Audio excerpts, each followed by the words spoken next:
사랑을 묵상하니까 제가 개인적으로 어떤 것을 경험하게 되냐면, 돌같이 굳은 제 마음, 얼음처럼 차가웠던 제 마음, 이것이 부서지고 녹아지는 그런 은혜를 경험할 수 있더라고요. 그래서 오늘 이 말씀을 함께 나누면서 그러한 동일한 은혜가 여러분에게도 있기를 축복합니다. 사랑하는 여러분, 이 아가서 아시죠? 아가서를 보시면 술람미 여인이 기록되어 있습니다. 그죠? 뜨거운 햇빛 아래서, 그 여인은 뜨거운 햇빛 아래에서 포도원과 가축을 돌보던 시골 처녀에 불과합니다. 그녀의 얼굴은 검게 타서 남자들에게 그렇게 호감을 살 만한 그런 여인도 아닙니다. 뿐만 아니라 이 여인의 이름도 없습니다. 그런데 그녀를 사랑하는 한 남자가 있었다는 거예요. 그 이름이 누굽니까? 솔로몬입니다. 솔로몬은 이스라엘의 왕으로서 가장 지혜롭고 최고의 권력과 부를 누리던 사람입니다. 그래서 그는 지식도, 지혜도, 권세도, 재물까지 어떤 것도 부족한 것이 하나도 없었습니다. 어떤 면에서 보면 이 술람미 여인은 신분적으로나 외모적으로나 모든 부분을 볼 때 솔로몬의 사랑을 받을 만한 아무런 자격과 조건이 없었습니다. 하지만 솔로몬은 어떻게 합니까? 그 술람미 여인을 자신의 신부로 선택해서 깊은 사랑을 나누게 되죠. 사랑하는 여러분, 이 두 사람은 신분을 초월하고 외모를 초월하고 환경과 조건을 초월한 사랑입니다. 여기서 우리가 기억할 것은 술람미 여인이 솔로몬을 선택한 것이 아니라 솔로몬이 그 여인을 선택했다는 거죠. 술람미 여인의 입장에서 보면 어떻습니까? 그 솔로몬의 선택이 어떻습니까? 은혜요 사랑입니다. 왜냐하면 이 여인이 잘났거나 어떠한 자격과 조건이 있어서 선택을 받은 것이 아닙니다. 이 여인이 예루살렘에 있는 모든 여인보다 훨씬 뛰어나서 선택을 받은 것도 아닙니다. 어떠한 재능이 있어서 선택받은 것도 아닙니다. 선택받을 만한 어떠한 이유와 자격과 조건이 없었습니다. 어떠한 가능성도 없었습니다. 그럼에도 불구하고 솔로몬은 이 여인을 선택하여 사랑하기로 작정합니다. 사랑 여러분, 두 사람이 서로 사랑을 나누는 이 내용을 아가서에 기록하고 있는데요, 왜 성경에 이것을 기록하고 있겠습니까? 그것은 바로 만왕의 왕이시고 부족함이 없으신 하나님께서 비천하고 무익한 우리를 어떻게 사랑하고 계시는지 그 두 사람이 서로 사랑을 나누는 모습을 통해서 우리에게 알려주고 가르쳐 주시려는 겁니다. 즉 우리 안에는 하나님의 사랑을 받을 만한 그 어떠한 자격과 조건이 없습니다. 어떠한 가능성도 없습니다. 에스겔 18장 10절에서 13절까지 보시면 구원받기 이전에 하나님과 사랑하는 관계를 맺기 전에 그 사람의 상태가 어떠한지를 기록하고 있는데요, 우리 함께 한번 읽어보겠습니다. 시작. 가령 그가 아들을 낳았다 하자 그 아들이 이 모든 선은 하나도 행하지 아니하고 이 죄악 중 하나를 범하여 강포하거나 살인하거나 산 위에서 재물을 먹거나 이웃의 아내를 더럽히거나 가난하고 궁핍한 자를 학대하거나 강탈하거나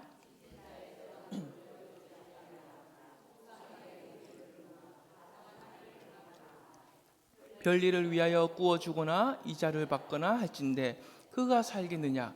결코 살지 못하리니 이 모든 가증한 일을 행하였은즉 반드시 죽을지라. 자기의 피가 자기에게로 돌아가리라. 네, 방금 읽으셨던 이 말씀을 한마디로 간단하게 표현하자면, 저와 여러분을 포함해서 이 땅에 태어난 모든 사람은 하나님의 은혜와 사랑을 받을 자격과 가능성이 전혀 없고 그저 썩어 빠진 죄 덩어리에 불과하다는 겁니다. 이것을 한마디로 표현할 수 있죠. 처음에 우리는 하나님과 하나님의 사랑에 대해서 전혀 관심이 없습니다. 하나님을 알고 싶은 마음도 없었습니다. 그저 나 한 사람이 잘 되고 내 배가 부르고 성공하는 것, 그래서 자기의 소견대로 옳은 대로 내 마음대로 살아가는 것, 이것을 기준으로 삼아서 매우 이기적인 삶, 그 삶을 살아가던 사람이 바로 저와 여러분이라는 거죠. 그래서 성경은 성경에 기록된 죄인들이나 어느 날 현재 이 땅에서 살아가고 있는 저와 여러분이나 별로 다를 것이 없다고 성경은 그렇게 평가하고 있다는 거죠. 지금 우리가 과거의 그들보다 더했다, 덜했다, 이러한 차이가 있을 뿐이지 그렇다고 해서 하나님의 은혜와 사랑을 그 받을 만한 가능성은 있다는 것이 아니라 전혀 없다는 겁니다. 우리 안에는 어떠한 그런 가능성이 없습니다. 사랑 여러분, 우리 안에는 하나님의 사랑을 받을 만한 그 어떠한 자격과 조건, 가능성 이런 것이 전혀 없기 때문에 우리는 무엇을 발견할 수가 있습니까? 우리를 향한 하나님의 사랑이 얼마나 놀랍고 위대한지를 발견할 수 있는 겁니다. 다시 말하자면 우리 안에는 그 사랑을 받을 만한 자격과 조건이 없지만 무슨 이유인지 그 사랑을 주신 이유를 전혀 이해할 수도 없지만 이러한 우리를 창세전부터 선택하셔서 구원에 이르게 하는 은혜와 사랑, 하나님의 사랑을 받는 그 관계 안으로 불러주심, 마치 이것은 솔로몬이 술람이 그 여인을 선택한 것과 같다는 거죠. 얼마나 놀랍고 위대한 하나님의 사랑입니까? 가능성이 있어서 그 사랑을 받는 것은 가능하니까 받은 겁니다. 그런데 가능성이 없는데 그 사랑을 받으니까 그 사랑이 위대하다는 겁니다. 이러한 의미에서 오늘 보면 16절에서는 하나님이 세상을 이처럼 사랑하셨다 라고 표현하고 있는 겁니다. 사랑 여러분, 16절에서 세상이라는 단어가 나오죠. 그 의미가 무엇입니까? 유대인만 포함하는 것이 아니라 이방인들과 함께 포함하는 겁니다. 모든 민족을 포함하는 겁니다. 그런데 중요한 것은 그냥 모든 민족을 포함하는 것이 아니라 그 모든 민족 중에서 하나님의 선택을 받아서 구원을 받고 사랑을 받는 그 대상을 의미합니다. 즉 유대인과 이방인이라는 그 민족을 뛰어넘어서 또 주님이 성육신 하시기 전이나 하신 후나 또 부활 승천하신 이후나 모든 시대를 초월하고 뛰어넘어서 창세전에 선택하신 모든 자들에게 구원의 은혜와 사랑을 베풀어 주셨다. 그 선택하신 백성들에게 사랑과 은혜를 베풀어 주셨다는 겁니다. 이러한 하나님의 사랑이 정말로 놀랍고 위대한 것이 무엇입니까? 자격과 조건과 가능성이 없을 때 이러한 선택적인 은혜와 사랑을 베풀어 주셨다는 거죠. 저와 여러분이 이러한 은혜와 사랑을 지금 받아 누리고 있기 때문에 지금 이 자리에 있는 줄로 믿습니다. 사랑 여러분, 다시 16절을 한번 보십시오. 하나님이 세상을 이처럼 사랑하셨다고 하죠. 이 말씀이 지금 무엇을 나타내고 싶어 하는 것 같습니까? 이처럼 사랑하셨다. 즉 하나님께서 저와 여러분을 어떤 방법으로 사랑하시는지 그 방법을 나타내고 싶어 한답니다. 그렇다면 하나님께서는 우리를 어떤 방법으로 사랑하셨습니까? 다시 16절을 보십시오. 뭡니까? 독생자를 주셨다.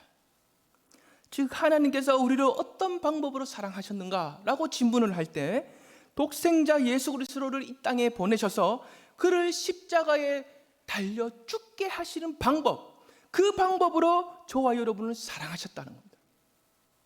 이런 의미에서 로마서 5장 8절은 이렇게 기록합니다. 한번 읽어보시겠습니다. 우리가 아직 죄인 되었을 때에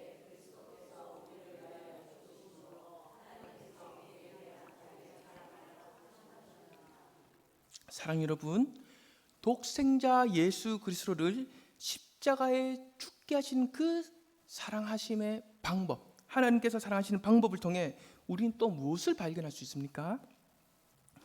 저와 여러분을 향한 하나님의 그 사랑이 얼마나 넓고 깊고 큰지 그것을 우리는 알 수 있는 겁니다.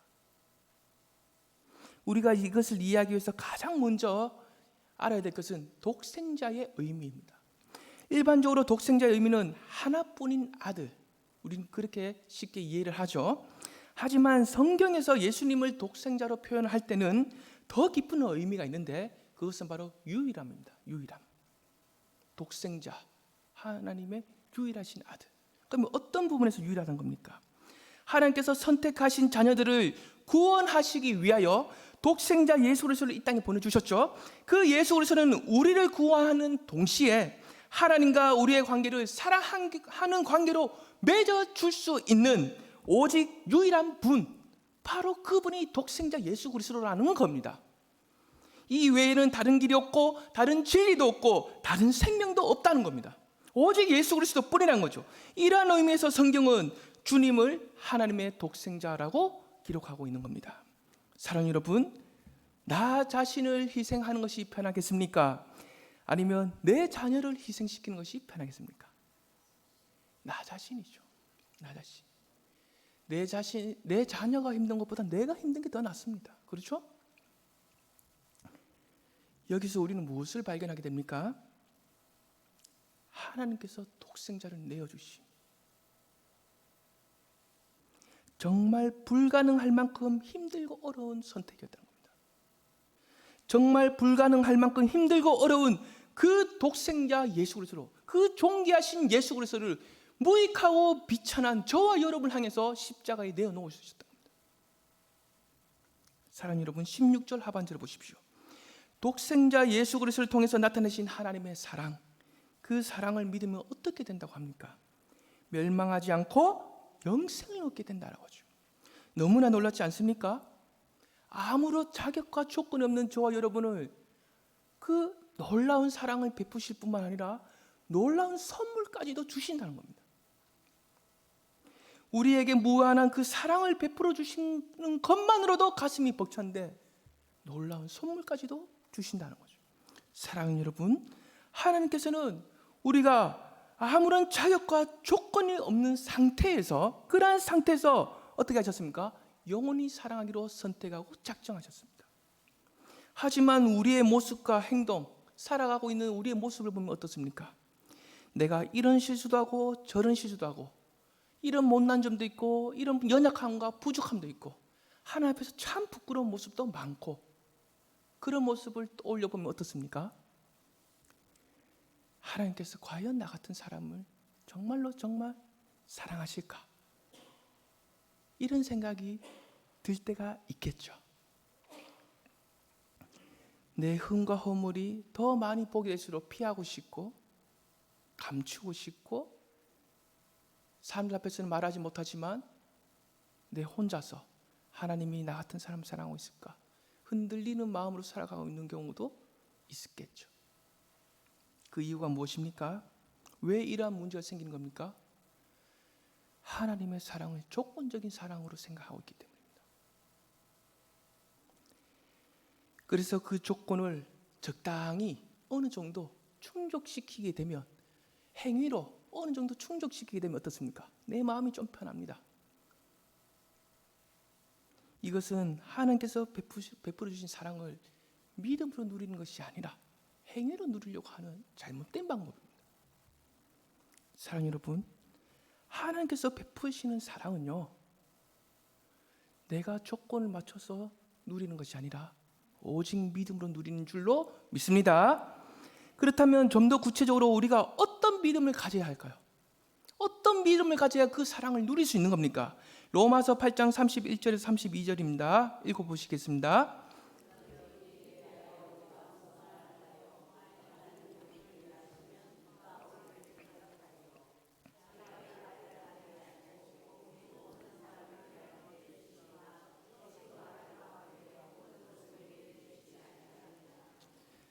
바로 이것이 우리가 믿어야 할 핵심입니다. 날마다 이 말씀을 읽으시고 외우시고 가까이 하시기를 바랍니다. 이 말씀을 간단하게 표현하자면 하나님께서는 항상 저와 여러분의 편이 되어 주신다는 거죠. 어느 정도로 저와 여러분의 편이 되어 주십니까? 얼만큼 우리의 편이 되어 주시죠? 하나님의 아들이신 그 예수 그리스도를 우리의 죄값으로 내어주시고 또 십자가에서 달려서 대신 죽으시고 저주를 받게 하실 만큼 우리 편이 되어주신다는 겁니다. 그래서 우리를 향하는 하나님의 구원과 은혜와 사랑이 결단코 취소될 수 없는 것, 즉 하나님께서 독생자 예수 그리스도를 내어주는 그 한이 있다 할지라도 우리를 죄와 저주와 죽음에 결단코 내어주시지 않는다는 것, 바로 이것을 우리가 믿어야 하는 거죠.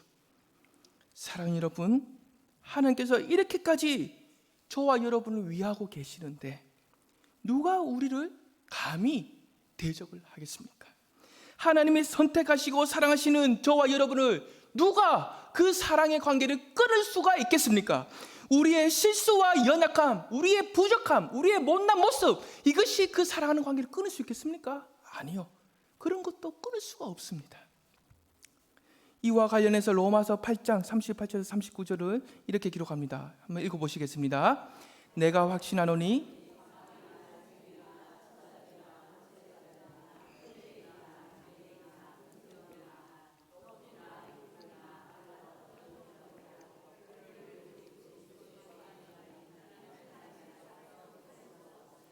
사랑 여러분, 우리가 오직 믿음으로 예수 그리스도 안에서 머물고 있기만 하면, 믿음으로 머물기만 하면 그 누구도 그 무엇도 하나님과 맺어진 그 사랑의 관계, 그건 끊을 수가 없습니다. 믿으십니까?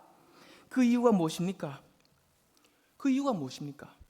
그 사랑은 창세전부터 우리로 시작된 것이 아니라 하나님께서 시작하셨기 때문에, 하나님께서 시작하신 사랑이고, 하나님께서 끝까지 보호하며 지켜가시는 사랑이고, 하나님께서 이미 그 영광스러운 십자가에서 완성시킨 사랑이기 때문입니다. 지금 여기에 모인 우리는 그 사랑을 이미 받아 누리면서 살아가고 있는 줄 믿습니다. 사랑 여러분, 16절 하반절을 보십시오. 그를 믿는 자마다 멸망하지 않고 영생을 얻는다라고 합니다. 그렇다면 이 멸망과 영생이 가지는 그 핵심적인 의미가 무엇입니까? 첫째로 하나님과의 관계가 단절된 상태로 그렇게 영원히 지속적으로 살아가는 것, 바로 이것이 영원한 심판이고 멸망이고 죽음입니다. 둘째로 이 반면에 영생이란 무엇이겠습니까? 하나님과 단절된 그 관계가 예수 그리스도를 통해서 그 화목한 관계를, 하나님과 화목한 관계를 맺고 그 누구도 그 무엇도 끊을 수 없는 관계를 계속해서 유지해 가는 겁니다. 그래서 그 관계 가운데서 영원토록 살아가는 거죠. 바로 이것이 영생의 핵심입니다. 영원한 하나님 나라에 들어가서 영원한 생명으로 살아가는 것뿐만 아니라 하나님과 화목한 관계를 맺고 있는 그 상태도 포함이 된다는 거죠. 우리가 이러한 관점으로 볼 때 어떻습니까? 이 땅에서 이미 예수 그리스도를 믿음으로 하나님과 화목한 관계를 맺고 있는 저와 여러분 어떻습니까? 영생의 기쁨을 이 땅에서 미리 맛볼 수 있다는 거죠. 천국의 기쁨도 누릴 수 있다는 겁니다. 왜 그렇습니까? 하나님과의 관계가 화목한 관계 안에 있기 때문입니다. 이것을 우리는 지키고 그 영생의 기쁨, 하나님의 사랑 안에서 누릴 수 있는 그 영생의 기쁨을 우리는 이 땅에서 지키면서 누리면서 살아가는 그 훈련을 하고 있는 겁니다.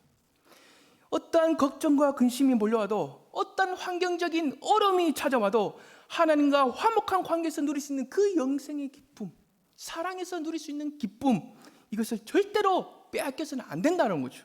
이 땅에서 영생의 기쁨을 끝까지 지켜갈 수 있는 그 믿음의 훈련을 받다가 때가 되면 어떻게 됩니까? 영원한 하늘나라에 들어가서 온전하게 최종적으로 날마다 그 영생의 기쁨을 누리게 될 줄 믿습니다. 그러므로 우리가 기억해야 할 것은 독생자 예수 그리스도를 통해서 나타내신 하나님의 사랑, 그 사랑은 우리의 영생 또는 하늘의 것을 바라보게 한다는 겁니다. 만약에 내가 땅의 것을 바라보고 살아가고 있다면, 땅의 것을 더 원하는 그 마음이 있다면 그만큼 어떻습니까? 내가 하나님의 사랑으로부터 멀어져 있다는 것입니다. 그래서 그러한 상태에 있는 것은 아닌지 우리가 한번 내 자신을 진지하게 돌아보며 점검해야 하는 거죠. 우리 한번 말씀과 관련된 찬양을 제가 한번 정했는데요. 말씀을 생각하면서 또 가사를 생각하면서 함께 찬양을 했으면 좋겠습니다. 하나님이 세상을 사랑하사 독생자를 우리에게 주셨으니.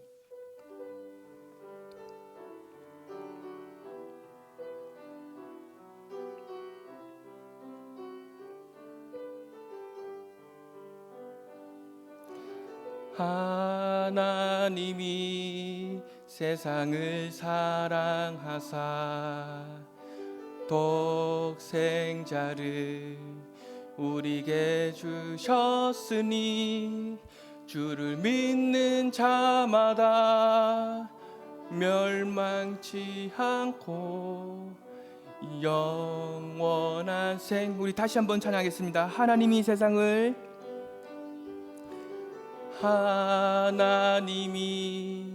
세상을 사랑하사 독생자를 우리에게 주셨으니 주를 믿는 자마다 멸망치 않고 영원한. 다시 한번 마음으로 고백하겠습니다. 하나님이 세상을 사랑하사 하나님이 세상을 사랑하사 독생자를 우리에게 주셨으니 주를 믿는 자마다 멸망치 않고 영원한 생명 얻은. 할렐루야 할렐루야 할렐루야 할렐루야 할렐루야 할렐루야 아멘. 할렐루야 할렐루야 할렐루야. 다시 한번 찬양하겠습니다. 하나님이 세상을